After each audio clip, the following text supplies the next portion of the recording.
Deyir ki, salihlərdən birisi, hər zaman deyir, bunu tətbiq elədim həyatımda. Həmd olsun Rəbbimə ki, Rəbbim dualarımı deyir, qəbul etdi. Nə edirdim? Qibləyə yönəlirdim. Cümə günün son saatları. Günəş batmağa deyir, 10-15 dəqiqə qalmışdı. Qibləyə yönəldim, əllərimi qaldırırdım deyir. Əvvəlcə Allaha çoxlu şükür edim. Ey Rəbbim, sənə həmd olsun, sənə şükür olsun. Sən mənim Rəbbimsən, sən uca ərşin Rəbbisən, göyləri, yerləri, bütün hər şey yaradan sənsən.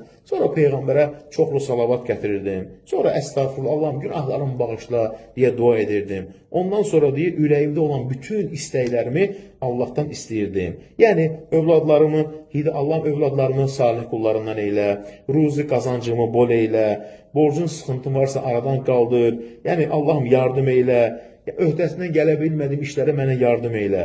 Deyir ki, Rəbbimə and olsun ki, deyir, günəş batandan sonra o birisi günə qədər deyir, Rəbbim bütün istəklərimi deyir, mənə verirdi. Nəyə görə? İnanaraq, yəqinliklə kim dua edərsə, Allah onun duasını qəbul edir. Çünki cümənin son saatları çox önəmli.